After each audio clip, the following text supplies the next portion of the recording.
This is the story of a man named Eli and a horse named Storm. In a small village tucked between dusty hills, Maple Hollow, Storm had once been strong, muscles like steel, hooves that thundered across fields. But time and cruelty had worn him down. An old injury in his leg never healed. His coat, once shiny black, was now dull, scarred. And the ranch hands? They whispered behind their hands. "He's done," they said. "Put him down before he wastes more feed." The foreman, a stern man named Harlan, had already made the call. At dawn tomorrow, the truck would come. No ceremony, no farewell, just silence. But that night, rain fell hard, and through the downpour, a shadow appeared at the edge of the corral. Eli, a wanderer, no home, no name anyone remembered. Just a man who moved like the wind, quiet, unseen. He didn't speak. He just stood there, soaked, watching Storm shiver under the cold sky. The horse lifted his head slowly, eyes tired but not dead. Not yet. Eli stepped closer, reached into his pocket, pulled out a piece of dry bread, his last meal. He broke it in half, offered one piece. Storm hesitated, then gently took it. No words were said, but something passed between them, a recognition, a silent promise. That night, Eli didn't leave. He sat by the fence, back against the wet wood, sharing his thin blanket with the wind. And Storm stood a little taller. Morning came. The village buzzed with the annual harvest fair. Colorful tents, laughter, the smell of warm apple pie and roasted nuts. Everyone was there except Eli and Storm. Harlan arrived at the corral, clipboard in hand, coffee steaming. He saw Eli. Frown. "You're still here." Eli didn't flinch. "This horse doesn't belong in a slaughterhouse," he said, voice low but steady. Harlan scoffed. "He can't even walk straight. What's he good for?" Eli looked at Storm, then back at Harlan. "He's good for this," he said. "I'll enter him in the obstacle trial. Today, at the fair." Silence. The villagers laughed. "Are you serious?" someone called. "That old nag? He'll collapse before he crosses the line." But Eli didn't back down. "If he fails, you can take him. No argument. But if he finishes, he walks free. And I walk with him." A murmur spread. Then, surprisingly, the mayor stepped forward. "Fine," he said, "but you ride him yourself. No saddle. No help." Eli nodded. "I wouldn't have it any other way." The course was simple. Wooden posts zigzag through a small wooden bridge, a low jump. Nothing for a healthy horse. But for Storm, it was a mountain. The crowd gathered. Children held their breath. Old men shook their heads. Even Harlan stood at the edge, arms crossed, watching. Eli placed a worn cloth over Storm's back. No saddle, just trust. He whispered in the horse's ear. "I know you're scared. I am too. But we don't have to be strong. We just have to try." They stepped onto the course. First, zigzag. Storm moved slowly, limping slightly. The crowd was silent.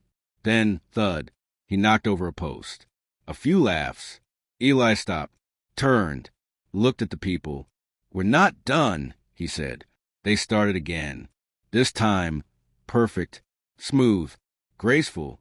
Then the bridge. Wood creaked. Storm hesitated. Eli didn't pull, didn't push, just waited. And then, step by step, the horse crossed. The jump came last. A small wooden rail. To most horses, nothing. To Storm, a wall of fear. The crowd leaned in. Eli patted his neck. "You've already won," he whispered.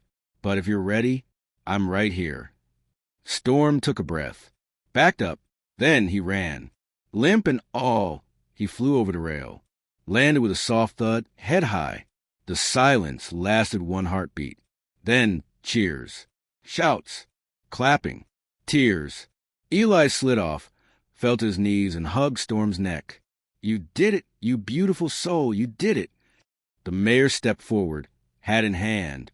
I don't know what to say." Eli looked up. "You don't have to say anything. Just let him live." From that day, things changed. A kind farmer, Old Mr. Thorne offered them shelter in his barn. "No heroics," he said, "just a warm place.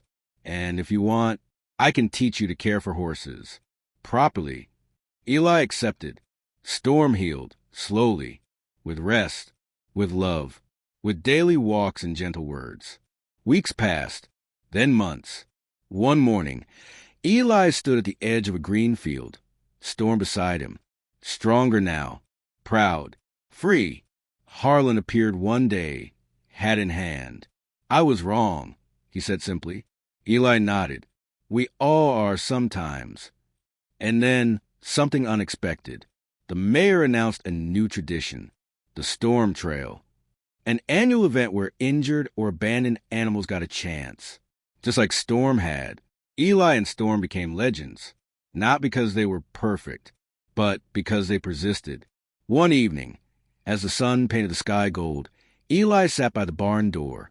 Storm stood beside him, head resting on his shoulder. "You saved me too, you know," Eli whispered. "I was lost before I found you."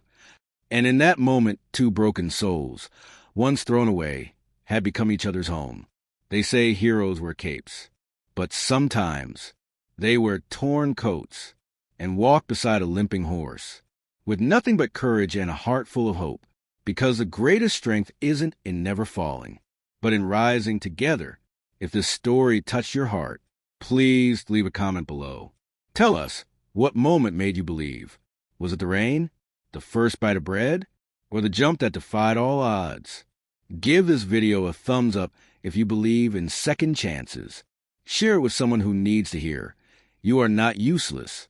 And if you haven't already, to subscribe, because every week we share stories like this, real, raw, and full of hope. Stories that remind us no one is beyond saving, no dream too small, and no heart too broken to heal. Thank you for watching. Until next time, keep believing, keep walking, and never stop seeing the light in those the world has forgotten. Moral: no one is useless when someone believes in them.